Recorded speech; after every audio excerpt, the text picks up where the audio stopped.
মই অত্যন্ত গৌৰৱ অনুভৱ কৰোঁ যে এই মিছন বসুন্ধৰা আঁচনিৰ অধীনত ধেমাজি জিলাত ৩৮,০০০ পৰিয়ালে মাটিৰ পট্টা পাবলৈ সক্ষম হৈছে।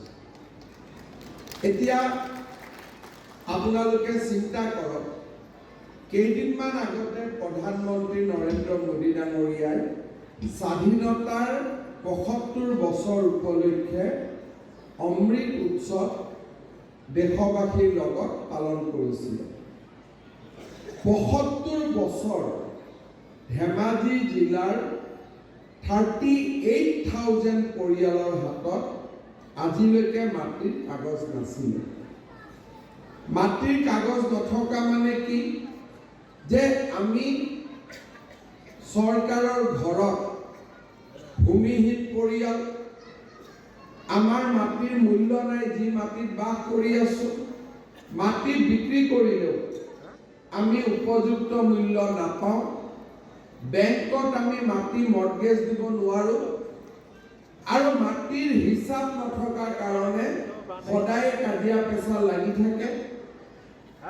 আৰু চৰকাৰে যদি কিবা প্ৰজেক্ট কৰিব খোজে, হাইৱে হওক, স্কুল হওক, কলেজ হওক, আমি আমাৰ মাটি কোনোবাই চৰকাৰে ল'লেও আমি ক্ষতিপূৰণ নাপাওঁ। কেইদিনমান আগতে আমাৰ জোনাইত ৰাস্তা বহলৰ কাম চলি আছে। যেতিয়া ৰাস্তা বহল কৰাৰ কাৰণে মাটি লাগিলে, তেতিয়া মোক বিধায়ক মহোদয়ে ফোন কৰিলে যে ৰাইজেতো মাটি এৰি দিব, কিন্তু মাটিৰ কাগজ নাই, মাটিৰ ক্ষতিপূৰণ কি পাব? ডিচিক সুধিলো ক্ষতিপূৰণ কি পাব?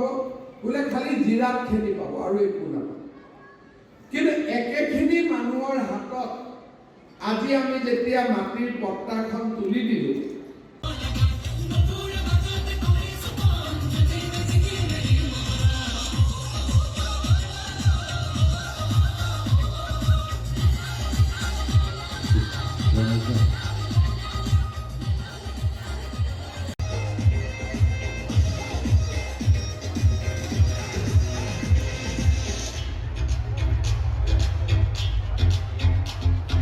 গাঁৱে চহৰে গৈ ডেকা গাভৰুক লৈ গীতৰে নাচৰে পাতিছো চিচি ব্লকৰখিনি মাটি পট্টা পাব, তাত কাউণ্টাৰ ৰুমো আছে, সকলোকে অনুৰোধ জনাইছোঁ যাবলৈ।